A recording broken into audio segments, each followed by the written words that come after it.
My name is Udgar Parsons. This is my wife Puja, and we're co-owners of Growing Spaces. And we'd love to invite you to our video series to help you towards a healthier and more sustainable lifestyle.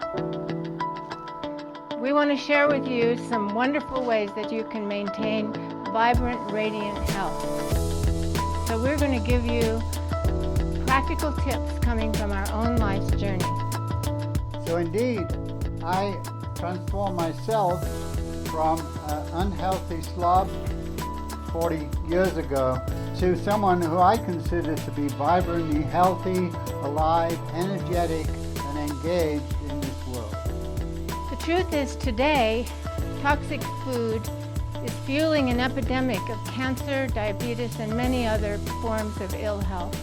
Often, children have food allergies and sensitivities. I was one of those as a child, and in those days we didn't know anything about it, but today we know more. And not only that, the way our modern agricultural system works and our food distribution system works is that it's really wreaking havoc on our environment for many, many different reasons. And much research has been done on the causes of ill health, which are food-related, environment-related, and we're coming up with more and more holistic solutions to these problems. We even have superbugs that have developed because of the use of antibiotics in our food. And most of us have noticed that the flu season every year lasts just a little longer. Many people don't realize that respiratory problems and so-called arthritis are sometimes the result of improper nutrition. The problem with the Western medical system is that they're essentially just treating symptoms, whereby if one goes to the root cause of a lot of our health problems, it's related to a faulty and improper diet. So what we're going to share with you in this video are some really researched and well-established ways of improving your health through dietary change, and it's really easy. If I can do it, you can do it. So these will be practical and empowering ways for you to change your lifestyle toward becoming a much more whole and healthy person. In terms of the series of videos, what we have for you is a video about health, getting healthy through eating food, fresh, vibrant, alive food. And that's a wonderful thing, and I can personally vouch for the fact that it makes a huge difference in your life. The second video is about getting free of the industrial food system and also living a more self-sufficient lifestyle. Many of us are indebted to all the fossil fuel companies, to the industrial agricultural system, and we can get free of those. And the second video is going to be about helping us to do that. And the third video is about how to have fresh, organic food all year long. You can have fresh food all year round. And also in that video, we're going to be explaining how powerful it is to reconnect with nature. And in our Growing Dome greenhouse, you can be in nature every day of the year. No matter what it's doing outside, it's freezing, it's snowing, it doesn't matter. You can come in here and be with fresh plants. So that's what our series is about. We welcome you, invite you to join. And first I'm going to tell you my own story. So back in 1965, I graduated as a dentist back in the UK and became an orthodontist and was practicing. But I had some real serious health problems. I had one cold after another, I had chronic sinus infections, and basically the reason for that, I didn't know it at the time, because in those days diet and health didn't really have that much of a connection. So basically what I did is I tried everything that orthodox medicine had to offer. I took antihistamines, I took antibiotics, I even had a sinus washout, which was really uncomfortable, and yet nothing helped. Nothing helped. I still had this chronic condition. I was overweight, I didn't exercise, and basically I was very unhealthy. And my wife's mother at that time recommended that I try Nature Cure. And in those days, it wasn't regarded that you could, do anything other than orthodox medicine. And because I was a trained scientist, I said, well, I don't believe in nature cure.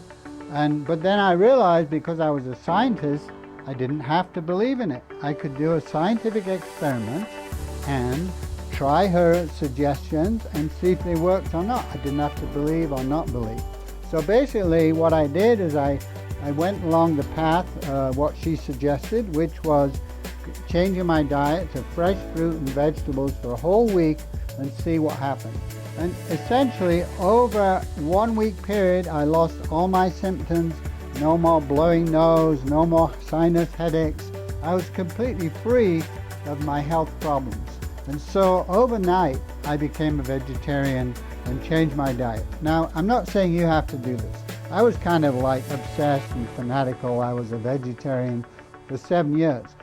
And you can change your diet gradually. But essentially, what happened is, for the last 47 years, I have been consistently the same weight. I've had no more recurrence of any health problem. In fact, I'm really healthy.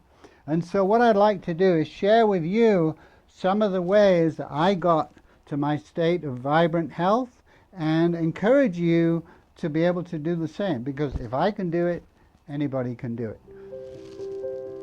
So when I was a little girl in the 40s and 50s, my mom used to make me Kool-Aid every single day with a whole cup of sugar.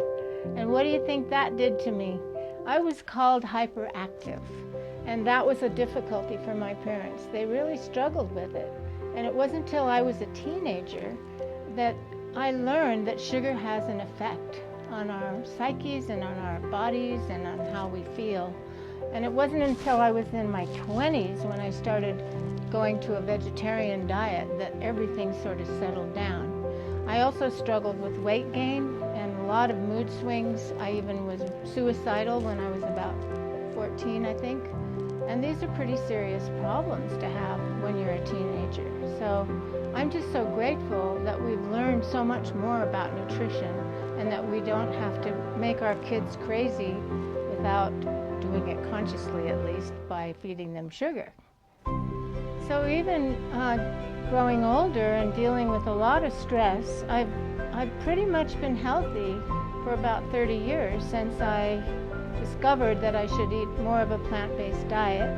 And simple food, but really good fresh tastes have made such a difference in my life. So I don't actually worry about various illnesses. I sometimes get a cold, but I know natural ways of dealing with that now. And I find that my food, I consider my food my medicine, and I think of fresh, clean water as a base for a good diet for all the drinks that I have. I think of pretty much controlling the amount of sugar that I have. Pretty much now I just have a little bit of raw honey or a healthy kind of chocolate. I don't use any kind of synthetic or sweeteners. I like feeling good. So I basically just follow a fairly simple diet, but by simple it's certainly not boring because it's fresh, alive food that tastes better than most anything you could buy in the store. And much to my surprise, I've been almost the same weight since I started this diet. Since I've been eating holistically and organically, I've fluctuated in weight very little, even with menopause. So I'm just considering that's the way we're supposed to be, and it's easy. It's easy peasy to not worry about your weight when you're eating correctly. So basically, what I'm recommending is what's called a whole food plant-based diet. And I'm not the only one. Many nutritional experts across the country are discovering how powerful this diet is. And there was an amazing study called the China study done a numbers of years ago, and they found that people who ate that kind of diet had much lower cholesterol than we do, and they had much less heart attacks, less cancer, and so this diet is becoming more and more popular. So what does that diet mean? So let's start with whole foods. So what is a whole food? So essentially in the old days, people would get some oats, or they get some wheat or barley, rye, they'd grind it up and make bread or crackers and eat it. But then they discovered how to refine food. So what refining of food does, it takes away the outer part of the grain and just uses the middle of the grain because it's nice and white. And people like white flour, white rice. And so essentially by removing the outer part of the grain, they remove most of the goodness, because that's where all the fiber is, that's where most of the enzymes and minerals are in that outer part. So that's the first thing to know, is when you're buying grain, have whole grain. So eat whole grain bread. So eat whole wheat bread and brown rice, and those are so much more healthy for your body than the refined white flour, white bread that we eat. So the next part of that diet is to eat many fresh fruits and vegetables. And the wonderful thing about fruits and vegetables is they contain a whole slew of different nutrients and enzymes that act synergistically. So you might take vitamin C and think by taking a tablet of vitamin C you're getting lots of vitamin C, and certainly you are, but it's not usable by the body in that form. Whereas when you eat an apple, for instance, the antioxidant properties of the apple are 15 times better than the same amount of vitamin C. So that's just an example, and there are many fresh fruits and vegetables. You can eat them in season, buy them locally, buy them fresh, eat them fresh. And it's been found that a fresh raw food diet, not that I'm saying everybody has to eat raw food, but raw food contains absolutely the maximum quantities of those life-giving enzymes. So the next thing to know, and this may not be great news for some of you, but we definitely have to cut back on dairy and meat. So the proteins found in both meat and dairy have been found to be the most challenging for the body to digest. And I found that when I went to a totally vegetarian diet, I was so much more healthy. And so I would really encourage you to start cutting back on cheese and milk. I personally use soy milk in my cereal, and I also have soy milk in my tea. So those are the things that I've found to be really helpful. So Ann Wigmore said that our food can be our medicine, or it can be a slow form of poison. And I really agree with that. I think our bodies kind of know what they need, and after a while, if we eat correctly, we learn to listen, and we learn to know what our bodies are telling that we should eat. And that's been my journey. More and more, the subtleties of that listening are just there, and I really pay if I don't listen. Good, real food is what our bodies really need, and that makes sense because we came out of nature just like every other animal or every other plant. We didn't come into it. I did a senior thesis on that once, and I think it's really interesting to think about what we're a part of and whether we're being a part of that in our food choices. So good food is the cornerstone of good health, but if you're not taking care of yourself otherwise, you're not going to reap the whole benefit. So some of what we want to share with you today is just the whole picture of how we live our lives and how we help that food have a benefit in our bodies and how we support our health in general. So these practical practices are just the way we live. So now I want to add 7 components of what I consider to be a healthy lifestyle. And so the first component we've already talked about is eating fresh, healthy food, a whole food diet. The second is exercise.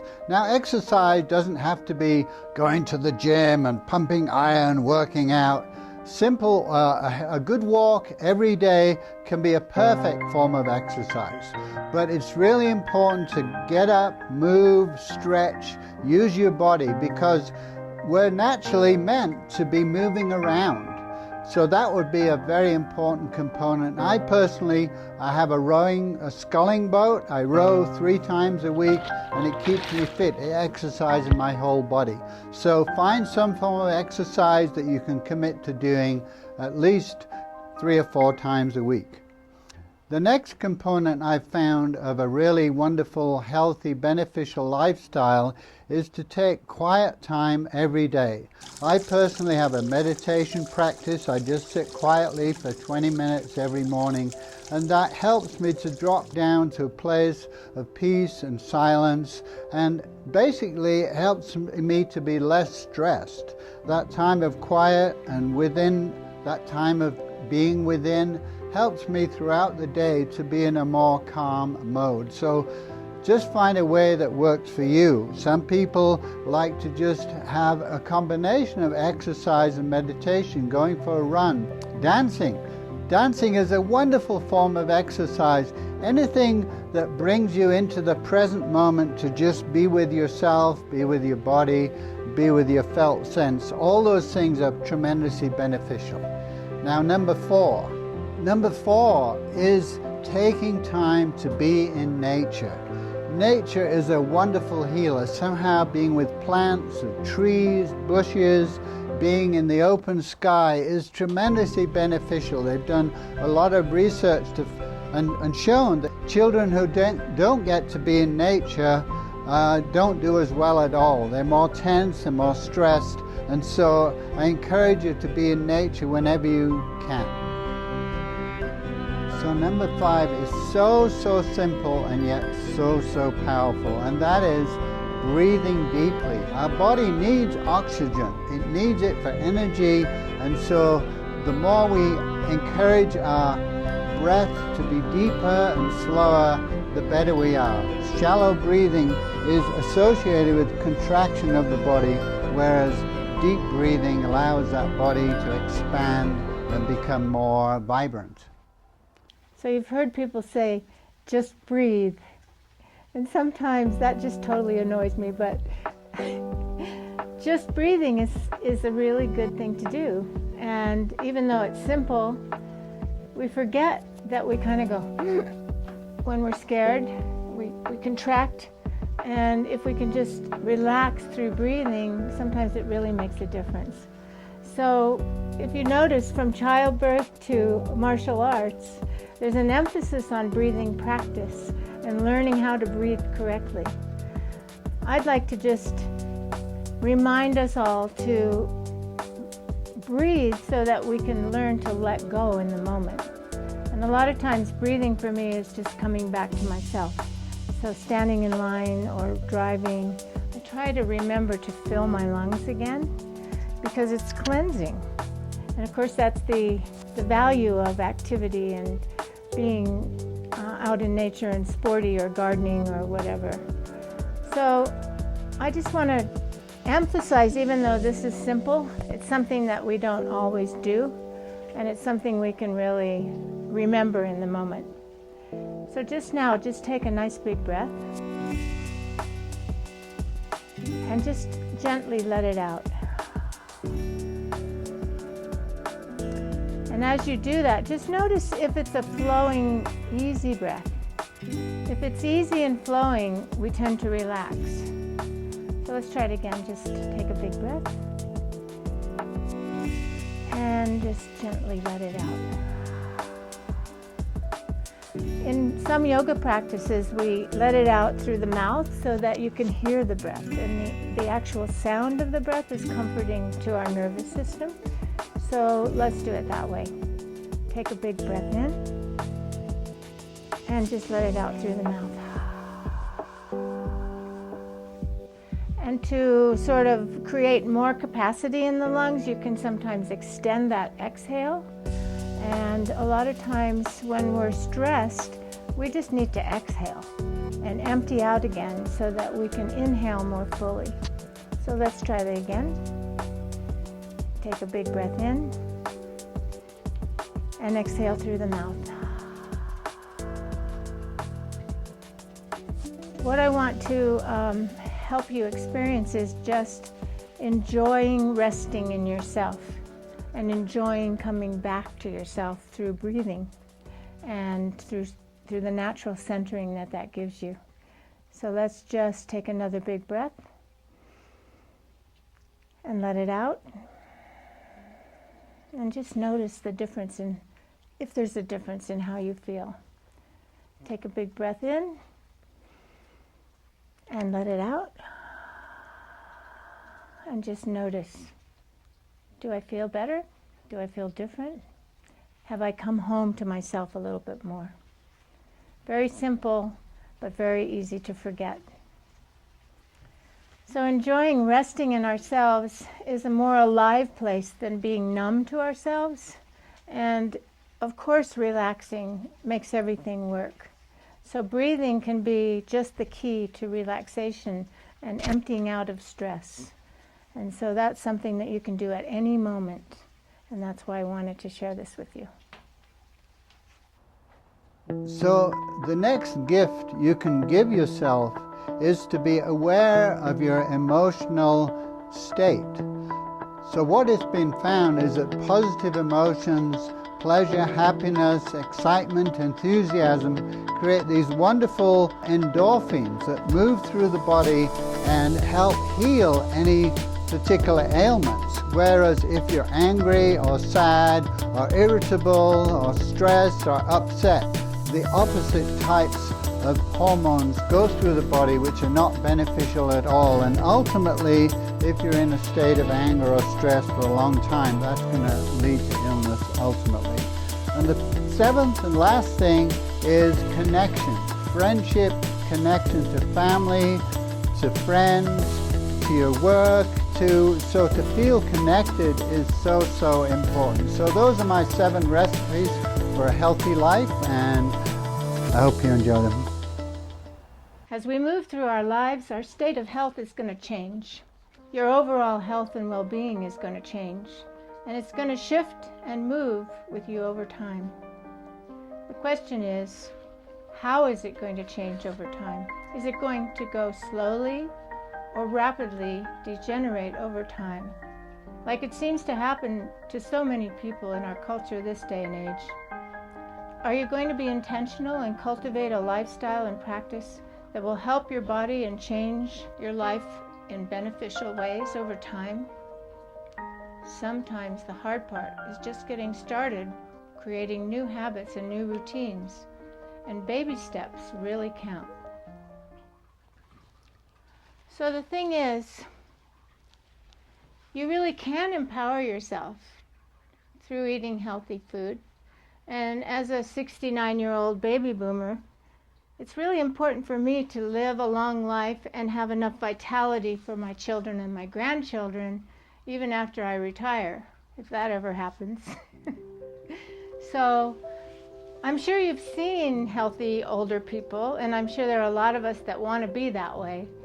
And this is my commitment in terms of my own personal self-care, to make sure that I'm empowering myself daily by making good food choices.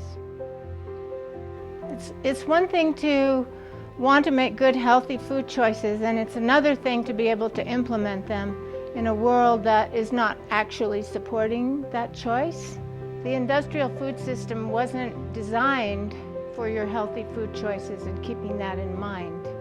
And that's why so many of us have had to kind of find our own way and learn to get back to the simplicity of good, real food. So in this video, we've talked about how to increase your health through a better diet, fresh food, and also we've talked about other ways that you can increase your health and a level of vibrant aliveness. So in the next video, we're going to be talking about getting free from the industrial agricultural system, and also how to live a more self-sufficient lifestyle. So stay tuned for our next video. We look forward to seeing you then. So for now, though, let us know how you're going to implement these practices that we've been talking about. We'd really like to know about your experience and what you find helpful, and maybe what that first step might be just for you.